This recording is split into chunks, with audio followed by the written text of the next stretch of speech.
Koye ne ya obeko hospital ntem na ya start treatment in ntem say dey be ya omo betimi atom no bia enwu from yare. The type of meningitis we are talking about is referred to as seasonal meningitis or epidemic meningitis. That means it comes along around the beginning of December during when the Harmattan starts. And there is a belt that runs from Senegal all the way to Ethiopia. The countries on that belt that experience this seasonal meningitis. And before 2010, we used to have huge outbreaks of what they call meningitis A, type A. But a vaccine was developed which has helped more or less eliminate this type of meningitis. However, this also then has allowed other types of meningitis to flourish, and these are the ones now we have targeted to eliminate by 2030. Omampanyin da Dramani Mahama si Ghana emebunu bebre na he na wo mu ni enwuma eye na emebuna eni nwuma ye no e kire se ebekọ e de etia oman bambo ho ensem. Another problem that requires immediate resolution is the explosion in unemployment. The specter of tens of thousands of frustrated and desperate young men and women running and falling over themselves to apply for very limited positions in security agencies, as we have recently seen, is most heartbreaking and deeply disturbing. Unemployment has truly become a national security crisis. Somebody says it's a pandemic. I agree with you. Here too, the government's approach has been one of nonchalance and the bandying about of dubious employment creation figures. This has been coupled with ad hoc and unsustainable measures that have led to throwing back onto the streets of tens of thousands of NAPCO recruits with virtually no hope of finding sustainable employment. At the core of our message to the people of Ghana in 2020 was jobs, because the unemployment issue was staggering and the youth bulge has surely become a major threat to our economy and our country. And that is why we made jobs the central pillar of our manifesto for the 2020 elections. From all the pillars of our policy planks in the People's Manifesto, infrastructure for growth, fixing the economy, tax cuts for jobs, developing a digital, functional economy, among others, our focus was on jobs and prosperity for all. Indeed, that was the slogan. But for the actions of the Electoral Commission and the subsequent verdict of the Supreme Court, an NDC administration would probably have been in place today, and the implementation of our various people-centered policies would have provided you and all of us better conditions of living than we are seeing today.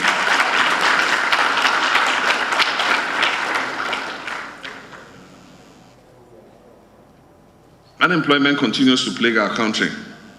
and it is clear this government has no sustainable plan to address it. The botched NAPCO experiment has proven not to be the pathway and the means to an end. We need to come together and face youth unemployment head-on. And I have said previously that we are prepared to cooperate with government to go into a jobs and youth employment summit so that we can all bring our ideas to bear in easing the problem that our youth face.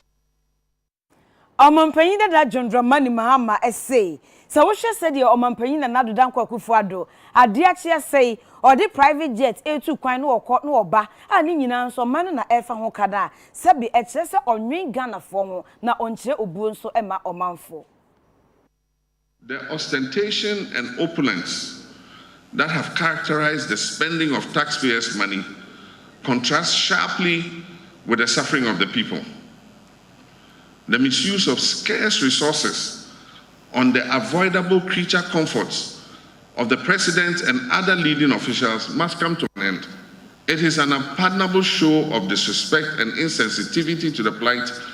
of the suffering of the mass of Ghanaian cedis spent on renting luxurious aircrafts for presidential travel at a time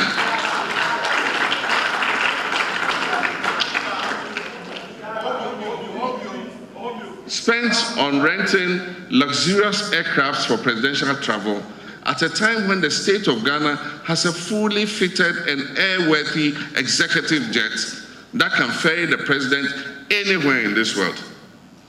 And I know because I used that aircraft. Professor Mills used that aircraft. The staggering 68 million Ghana cedis that was spent on presidential travel for the first 9 months of 2019 alone constituted an unconscionable waste of very limited public resources at a time that the population was being asked to tighten their belts.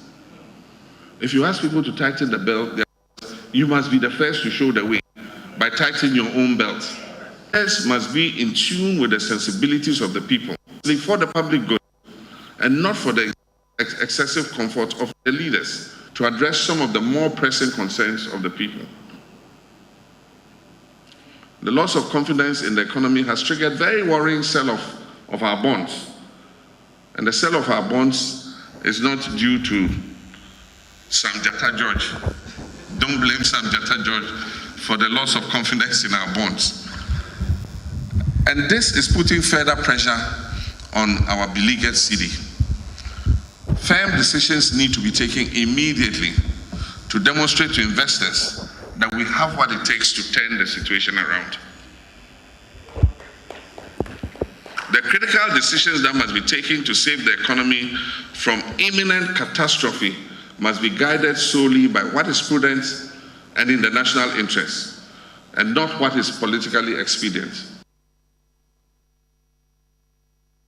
As ye share national security or may bambo on some esono, wabomodia, any Mrasebe Select Committee or share bambo on some eso, esia, what Adrianfa and Shema upon with me a day a good aquamu, or may bambo on some emo. 2-3 months ago, national security was a document be by Parliament for its adoption, and it is the national security strategy document. Now, when it comes to the security of a nation, it's very key and important. It was a ban, or there, you debate on. Now, hina yajitum the azar or woman, say yajitum the national security, when our boy and ban, our money moon, one fine ye jumaza. Our day at Tassi, and if the BBO woman, it's good for the security of the nation and the people as a whole. Intinda ya bay as a committee on defense and interior, there ye minister in charge national security, nane experts what did them documents bay. You won't baby bobo documents no. Amayata see na more what there is a kahon, another my hina bejatum the easy. Yeah, onye ye inti yen film yen na ye film. Osande hen as committee of defense and interior. What they could defend them documents on the floor of Parliament. Na say entasa ye kwaye better ya convince hen other colleagues ne there. As a national security that be sebi oboboa yen na more kodo around us within the sub-regions. Nyama piri kodo. Now for the fact that onto hen and chair there omba. It is so close to us. Into what day, boy, humban and sana, what to hen. More by your to hen, your bottom, answer your counter, so that our people will be safe within the country. Into your buy or them documents, yeah, by my experts, what church. There are some key and technical words, and you'll be unsure what them may say your way, Jimmy. And can't jam a day, Jina Hamuntumina, aha, what say, this weather we put here, Nasa training. They no best, so the answer you better say. Now you do floor of Parliament, answer you to me a church, and my yen almost what task. My na ya jatum there, man na yezaye Jumazabo, or man hoban. Osrofo obedi echa hwe adwadie ne mfiri dwuma ho nsem eso hey honorable Michael Ochibefi asem ode etu dwa ene se Africa Continental Free Trade Area adwadie enhyehyɛ ya bibiman epese ode eye adwuma no emfa so bebre wo ma ebetumi aboa o my Ghana enti yensori ntaye kire na ade no entumi emrem. Sajumadi we no asreye hwedwede hu nsem so ene ne National Development Planning Commission for ekambo mu a UNDP for ebo wo mu akiri dom ekotoato adwen efa African Continental Free Trade Area dwumadi a eno no wo mu ehwe ede aboa ma adwade atumpon ewa bibrem aman ahodo no nyina eso na eno na wo mu chirim se we no wo mu ede hwe ama guidelines ede ama eye aban krachimpanifo a wo mu wo municipal ene district assemblies ahodo wo man Ghana mu nyina se de beya wo betimi akwakokyerechire amanfo na ye local market no omo atimi nyamfaso afrisa agreement na Ghana assign no emu eno nam so ema Deputy Trade Minister Honorable Michael Ochibefi ekasa wodwadi no ase say the Economic Commission for Africa has projected the African Continental Free Trade Area will increase the value of intra-African export between 15% or $50 billion and 25% or $70 billion, depending on liberalization efforts by 2040. We are Comodia, a far African and Ghana Puntium Cassipa. A Ghana also, a Minister of Trade, I say, a buying so dear name, I can industrial revolution. You who say Africa, a good dear Cassia, Trimo, I FN afternoon. See, one boy. Ne ya hwe se omo di djuma enkanka omo wo district important mu ene omo ye omo ankranko aduan po omo mehyem kese omo mamoa ya djumedie no Africa bia ya hyehyɛ bebu nkame so nti ene ye hia ha djumedie omo hyehyɛ afie nyina ma fa after no ho no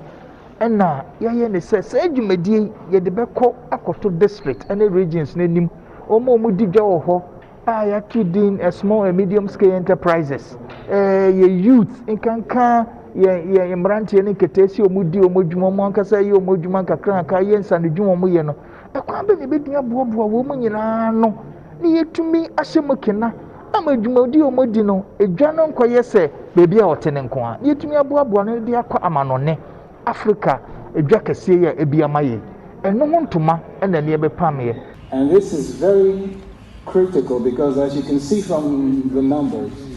that were shown, by 2030, the 500 million poor people in the world are going to reside on this continent, and this is very, very bad. And I can give to you UN projections are saying that by 2030, there will be 400 million young people on the African continent. So if you take from the 500 million who are poor, 90% are young people. And if you read the policy documents of Ghana and many other countries, the number one development challenge is what? Job creation. Yadimo eko atwemantam emo na arefo bekaya enche na baba ese ne di ede Josephine Panyi bedada Ghana nyina se onyem ekowi ase na chese onyem asem no ogusua ewo aseni bia na yamane bofo Charles G akoho enti die ne piem no ye pese yetie Charles Mahai mejodo mani abesia bibia boko de nya me da chen no wa so nya me adome hoye wadaro made ne pie fi court ebai Yo, to the American pay yina yenyemde yenya besia or Colombia takra de hade no in some bebre beya sabe yina ne ejono ho yeru de wabobo de sabe onyinsan ma o chede ufenden nkofu bi kwa kidnap no yana namwa na yesterday one star police phone sa kanama wada akọ wakọ ye nhwehwoma regional minister so ba out ba kade nhwehwoma wa ye chede ye nwe be sie nyinsan nti oda wade no kokopwe mu o asembibia oye court wade no kokopwe yi na onya lawyer oye lawyer Fifi Bokman oba ebutwitwa agent wo ma ne bail na okaba ne de oda nde ye court nti ndan sam so of ye na ye kokopwe ho de yere kwakwete mu nsam mo be fi me baba de ye nwe be sie de onyinsan anade no onyinsan no kwa bi owo mi nara yetumi yehu na so ye kwakwete court na nde court anye certain okaba ne de court what work assembly meeting ewo ankren nti ama judge ni nara judge for wo court oye takrade circuit court ni nara wentumu amba na mbom lawyer maya so there far na di say your CMC the afani inara will present one petition na wada actual court na court ashim there in some wada be nanyen do bi wo bi for fraud be ka ho another only bi be ka ho na fi we seal the docket na wa fi asamuno wa be hearing na wa be say in that na ko da waye na so mo wa be ni de see the work teacher dara in lawyer Fifi Buckman waji data wabasan ya court na ya kwekete montam into so far na de yabasan court oye 14th December yaboko court na yekwete into nde court anya certain so far na yabakada lawyer Fifi Buckman waji different data yabasan court on the 14th of December into boni yabese bisama mo pay mu ohono na mede abrawu Charles Eji yebema mo ene amaniba wo de esum yen ye mani before Charles Eji osi anemo e wo atoye mantam no emo yenko ensemfofo emo e aso ye hwe enuane ni kua ho nsem eso no wo monsa kan sika 10,000 Ghana cedis hey donation na chese ye de che wo mom efi New Age Agric Solutions Limited ni nyina ene say afi akuafo da National Farmers Day a obedi no wo makakra wa wo de eboa amadwumedie na akoso eni Osumia edi yanimi eye December da etoso miensa eye National Farmers Day ewo my Ghana mu na we ni etoso aduasa enso a wo mu eba abedi ewo my Ghana mu edi ahye akuafo nyina enkran na dwumadie no ebekoso ewo Cape Coast na eno ena mpanifo a wo mu ehwe amadwumadie awie peye no wo mu ahyase etoato ho adwen nam so ema adwumakuo bi a wo mu fra wo mu New Age Agric Solutions wo mu akopie mu ewo ahye a ehwe kuayo ho nsem so wo my Ghana mu akobo machidom edi 10,000 Ghana akwa wo mu se wo mu enhwe emfantoto ne ma yese de beya afidie no ebeye krabehwe na eno na Deputy Minister for Food and Agriculture Honorable Mohammed Hadi to Feru eje sa nyema we nyina eda wo mu asese wo mu ayade pa se wo mu ebo sa adwumadi we no achidom we the Afia ne ahyase na menim se omu beba pa ma se de se omu yema Ghana kwafo ne gye no omu de beba ma yenso yetumi de aboma baso na omu ahyomu nkran no motumi aye kwadwuma no ama Ghana aduane friends for security no ye enkoba se aduane ebe sam ya salai oh ebi nsi Ghana hada enti no ntina ye bo ma so na Afia bia me dra mani afi pa ba me nkai the last time I salai eto aduane apart from 1983. And that is how it is. As I say, ye book for Nabaso na Afia biano omutumi adwuma nti corporate bodies na seda kese na de be ma omo ahyase aba no na omo enso airtrain no so ye ka kire mu se emra no eni hopisa omo so emomoden na omo mra na se de Afia bia omo ye no Afia omo emanye boho na yentimi mo ekwafo na abaso ye eno achi na Owura Bernard Okutu ya oye managing director Emma Kali Ghana Growing Solutions so ni UTV kasa ya wode NSMC etudwa Afia we ye nyina ye ko Farmers Day ni bi over the years na ya yentanko ye mu bi but Afia we no ye pese omo hu se ye nyina ye ta omo achi na edwuma omo ye no eso ye ni nti ye nyina ye kwa akobọ mo abaso na ye de yen drone su bebre eko from Monday to Friday na ye gidi se ye momo e drone hu nimdi a ombe use ama omo normal ye no aye bebre Free Broad Spectrum Limited ICT company Ghana mine ya hyase a ye church kuafo nyina din na ye de eko computer mu enche bia no obi a ya tworo ne din bia wa ban krata mu mo bia e beba kuafo no se odin eni sa de mu a mo bia no ha obenya fi aban mu se de be ya fertilizer ye wi ade ko kura enka Ghana ho no eto betwa ye de 80,000 Ghana cedi e bebo a Afi Farmers Day. Ghana Union of Traders Association ne twaniti afreni guta adwadifo ekwansima woka nyina ene se omu ogidie se 2022 budget na nya den a aban bekenkan na nadaro masika se mu ohye onhye ene wamfa etofofo bia ama 2022 budget and economic planning. Yeah, yes, any musa na watch ye di any moon or man ye photo some for Beko Akokenkai Hunsem Nina Ewo Mrashibe Jamuno, a man for Ashasi Eddie Omano Air Tumubi Uncle Mono Ashasi Pa, na Enon and Namso Ama a ye Gredifuku or my Ghana a ye Ghana Union of Traders Association Gutafo, or Moso Eddie Omano Tumubi a Womuchim say, or Modia and Yadia or Moshe Nimo say, or my and I say, or my ye photo some for no, or the new taxes and answer a toa who will be Ebeba 2022 budget. If you say and womu twetwe omani ehwe oman na yehwe timamufu a womu ahokyera womu enamu ntitiru eye adwadifo a womu ewo gidie mapase womu emfa etuo bia bio ema meka ho ema oman yakomu emu na sansem we nyina no president Emma Guta Dr Joseph Obin enedi tu dwa wabra okosra ga manche ewo nkran krodua mu hase sabre ne adwadie ahwa akwa hotirim ama sawohwe sadia ewiase afana na eniema bo esi kosoro na free charges e kosoro yene ayemamu ha yedi new taxes ba ye last budget eno ni na no na wo hwe sadia eniema bo akoso adwaso dia na say ye expect say abade etofufuru bia ebesa abo ape de wo hoda da so anything we are not expecting any new taxes here in fear ni mu say a trofufu bi abeba any enfia ni mu so say benchmark value no eye kuku bi eduomani asiso ka tra ban say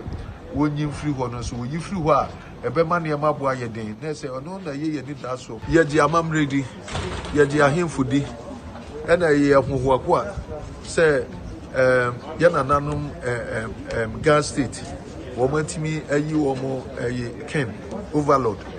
na ye subjects ewu promia ye som nananom eninti na say ye dibrika ebetia nana na ye tire ni say ye boni chidom ye de ahode ma no na ekwan bia na obehia adwadifo titu say ye mua na wonfam peja gas state no yenso ya ye krado say ye beboa ewo sa pan no so ye ba ye no so say de wani tua no wage ye fel so ama wose kra bu ye yeni age boye papa enkra ahimfie ha eye yeni ayefie prekope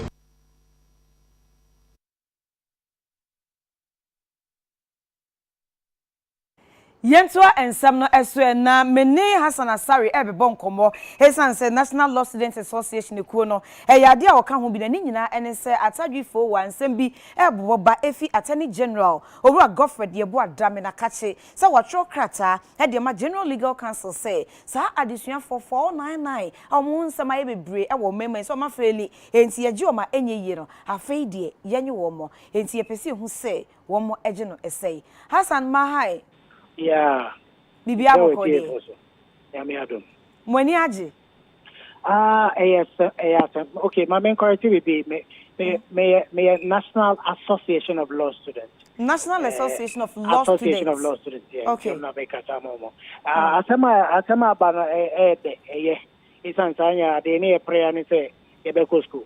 Nti say omo adwen ho no mo fi say ekwan abam na say to me go school dia. I say any Jonesy. Yes, any anti by a chairman abem because if you say a recommendation and a BB atro say not say bit me a year. Now my options will mean see yeah say or more better no more say mercy. If the Bali so far so good koye. Enti madaroma matie mo hwe mu kopem brebe. Check because normally near this Sunday and if you Attorney General Hoko General Legal Council and time chesa inti mbre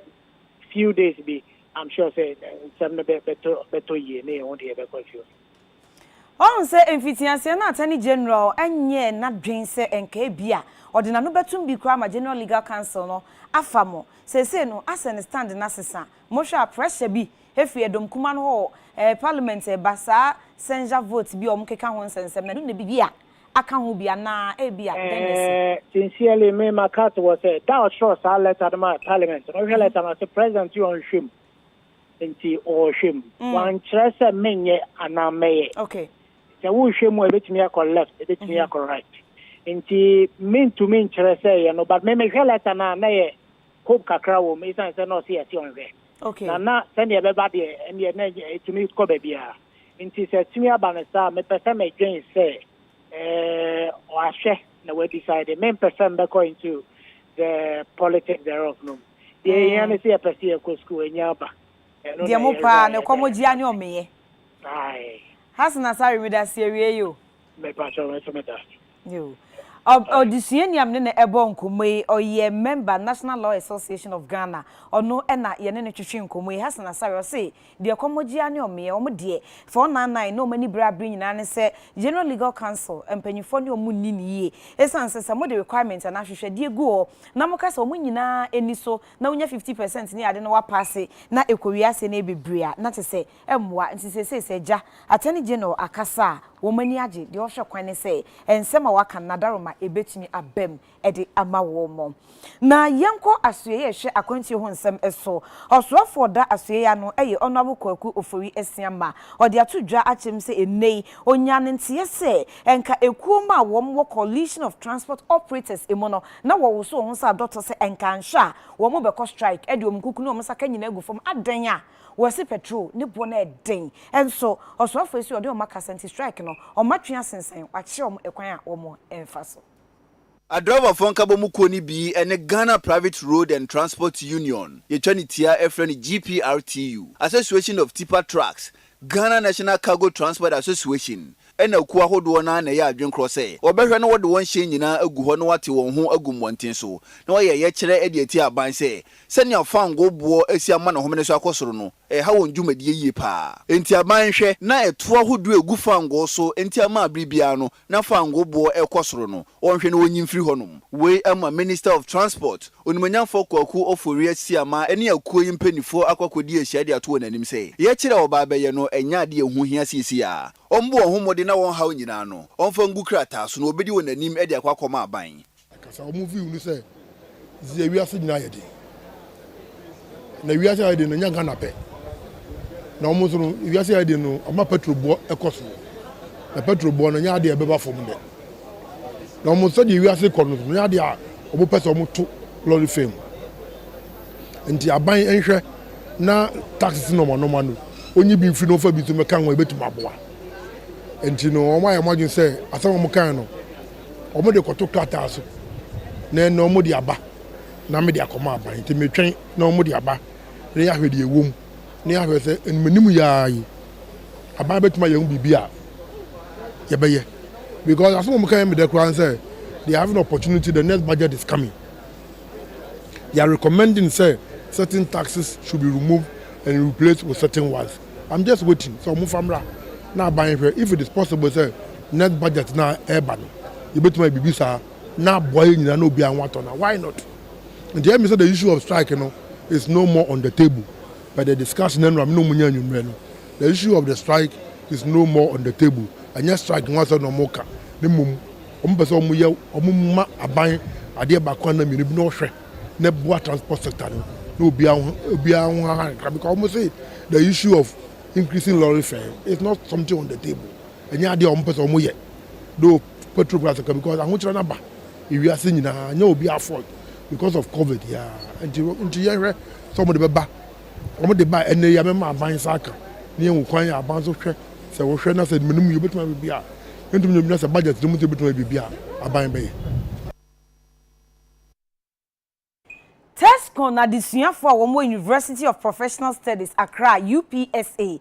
na wo mo dia to emrase bedwani a owola nkwantanan Madina Honorable Francis Xavier Sosu anim se nadaroma so ogidi pa se onfom mra bia de a ene onfa ne ho ma prosifo na nhwehwemu bia prosifo ye fa ne ho no wo muntumi enye ye ka se why a demonstration it's not a one man demonstration.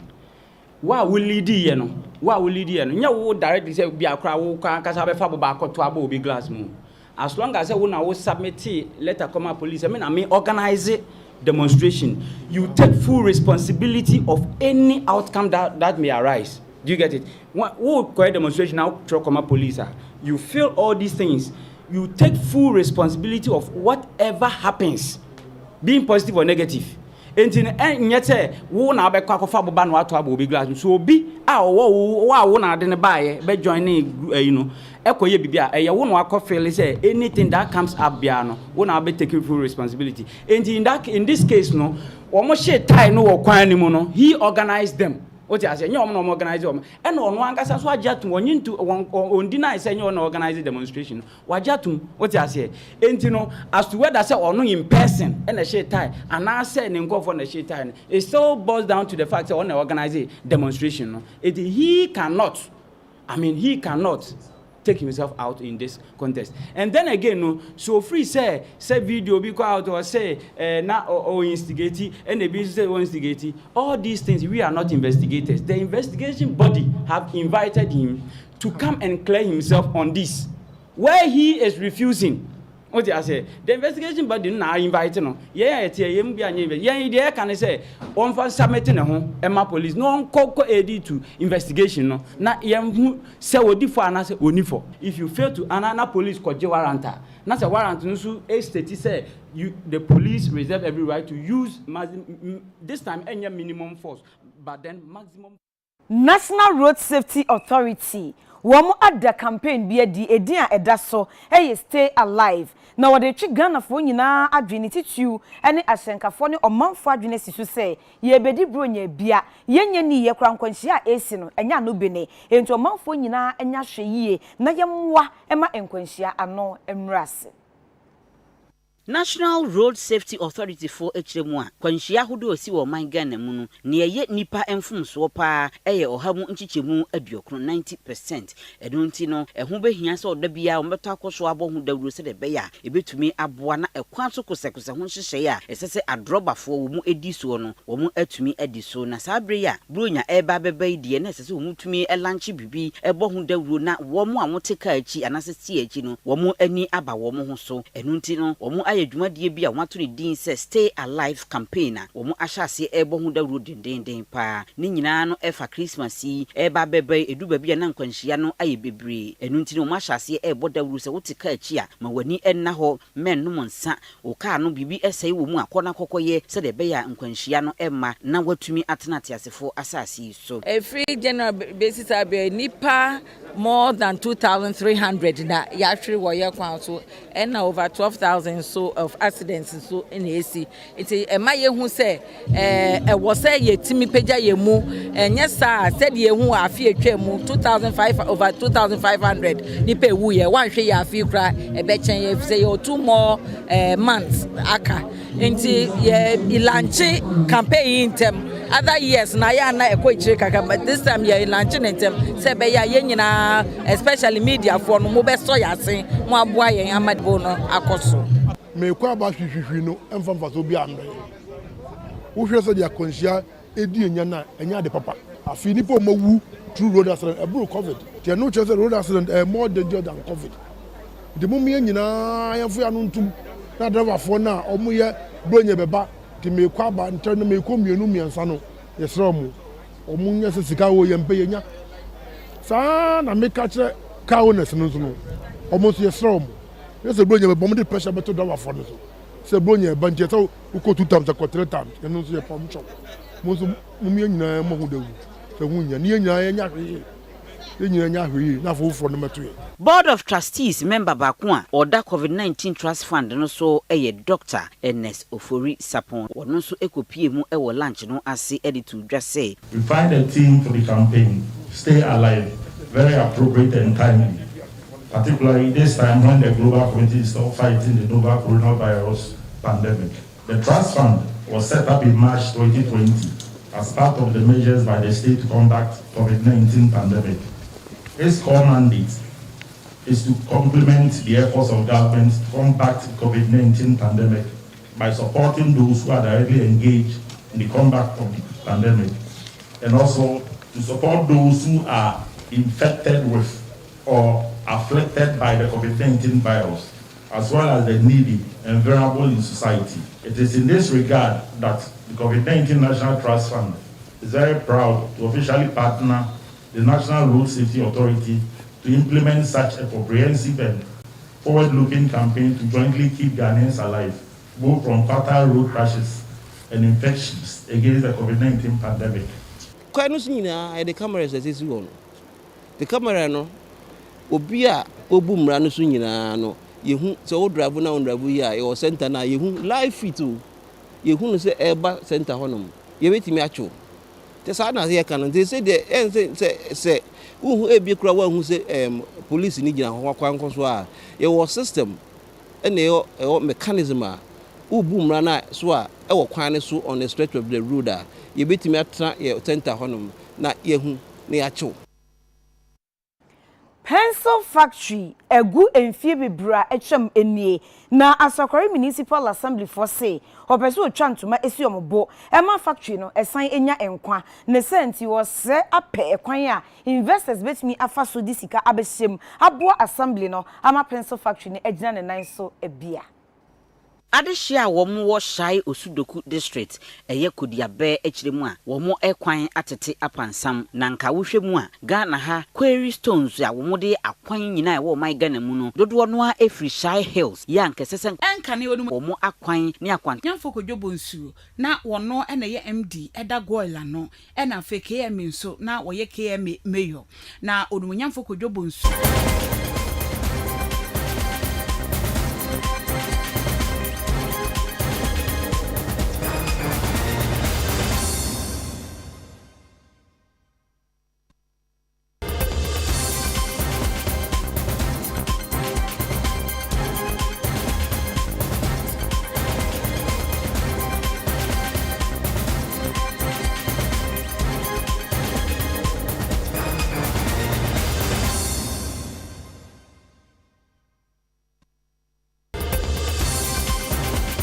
Penina wodika osagefo Dr. Kwame Nkrumah Breso ena osi pencil factory ewa Asokore Mampon eye adwuma na sese die agija ukoduru honom a asefim areho akawurem ama awowo nyenya nkyere ne nkotre na age afa efa bi nso squatters age aboso eno na agina so ama Asokore Mampon municipal chief executive honorable Kennedy Kwesi Kankam ede atudwa e kire se wo pese woto nsa efre investors ma wode won sika bewrem se ne be ya obekenya factory ni biem na watumi asan aye pencils no wosin hwehwemu ada na di se bibrem atoya ma nyina Nigeria nko a ena wo factory a wo mo ye pencils na Ghana hanso ye yusu pencils pa enunti woto nsa frɛ investors se wonfo osika meshem na wontumi emoa enkenyan adwuma no ebiem ebeboa ma mabuna nya adwuma ye enye no nko pencils yi ebi bɛkɔ amanone ama edisika ba wosi ne ani gye ne se baabi a factory no ɛwɔ no ɛbɛn airport ɛbɛn railway nti ya ade a ebeboa pa wosi ne aka ye kakra bi emfidie ne ade a obetumi de ahye production ase enunti enche kra obekenye mu na aboa ama Asokore Mampon municipal afa ne ntoma pa efra ensem we nyina wode tudwa bra wone UTV nsɛmtrɔfo edi nkomo yentie ne nsɛm a ɔka ye ni ye pese ye package aye the pencil factory ni bio na ye use the benefits of one district one factory no so edeka ho unu see as also the pencil manufacturing machine bi eba na ekɔ under one district one factory a enya de a obetua any duty about the machines na eba no yes our other benefits your Exim Bank loans or what and no interest rate no our form and an asset for. So we want to package all these things together with the how closeness the pencil factory no to the railway line na if free Kumasi kwa Accra no. Ono say be from here or call from here no on a railway line no eda. It's a railway line rail no be travel from here to Accra. So open means of transportation be cheaper no. You can use the railway line no now they are here. If you want to use air cargo so from here to the airport no it's about 5 kilometers away from the airport. Enti ni nyina ya de be a person putting it together. Near day 1D 1F no benefits ni nyina no edeka ho. Near hwe near the kodwaman so. Me research say the whole Ghana ha ni pencil factory ha. West Africa nyina Nigeria and our pencil factory. Enti investors near pay. One say we can even do PPP. Ya wompanyimfo bebre wa Asokore Mampon ha eni Kumasi ni Asante akora no a they can come together we can use the PPP rules no na nke dia kambom ya dia ne dia me ya ne say I'm here to just expose it as a chief executive media ne say me expose it to the world na people who know the benefit of it and they know come and invest. I'm not here to come and construct it because I'm assembly ni say scared the best adwuma no enti expose it to the world na expose it to the business community and the investors community no ma ba behwe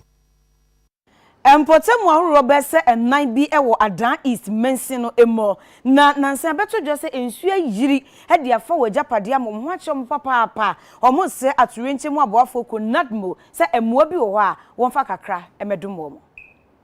for this and so many bi ni UTV kasebo ekasa na wo kire mu se every say nsuo no etwiba krom sa no enya de watumi asa won na chia ko won fie mu akwakohwe se ede na aka na mpese wabo wura won de mpo akwakohwe ne wo ho won nuane ne won mo e wo ho de nsuo no afani nyina ede ko beye enanan ni no enya de nsuo no atwetwe asori dan ani schools adan ahodo ene omudida mu nadmo mpinifo ewo Adan East District abo anan aba behwe won nanso ensapan ene wode ba ho wieye no wadan wanachi esa de ko amafo nkrotuo yi mu esu kire aban se ombra no mbekọ womwa na tade wo behye kra no eho ayedin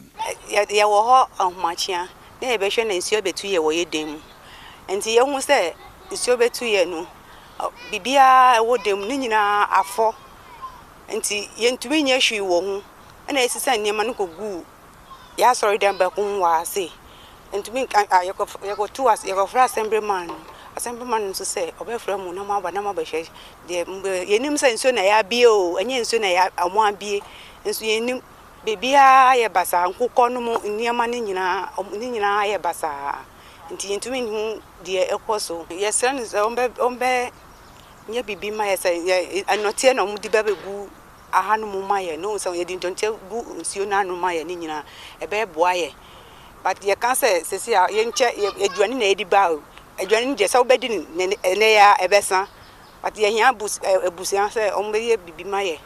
na ye hanum so enye fine se nso ni ba sa ye ho bebia ye fa kopeju ma bia yi enye ska je dedi yi wo hawa kasi no pa school so ye sa akora mo ntumi ka se nso ni nyina yi ekwan no akora no mo ofi bi ambasa se omo ye bridge kakra ho se bridge ni nyina nso na afọ wo akora no omo so bia omo to nso so mutina fi se nsuo no kọ asa no go school nsuo ai ma den nyina ye basa se nsuo no ba e ba najo ehu dia ye beye den nyina be bia e betina koro apo didi krompo ye nya se onbo ye ka ai bia ombe fili ye ho ma ye be bia kwan no omo ye ma ye mo ye bridge ma ye se nsuo no ba akora mutumi anya kwan go school anu kwali no le enyawa in fact nye wanya gba ne woni ko po pe kan ke mahi wa kwa hu no wa ti wa kwa popa because he ko be am me ni baka amanye ma high to keska na manye mahi ya kan ne chum be ma because ne ba je wo no o chie enyum pepepe ne ba je wo ne ba je po ngawiom no o chie na ta ne ba pale ke ba wa chum be nyama mahi ko le na wa pack to ko me ngechu houses about 3 of them has collapsed they fall down most of them part of the buildings has fall and they remain the part of them that they are staying in. So we have to inform this assembly about what is coming, so the DC is aware, and also we inform the NADMO coordinators, and they send their members to come and view the where the places has affected them. So they came and saw it and they left. So we haven't received anything from them now.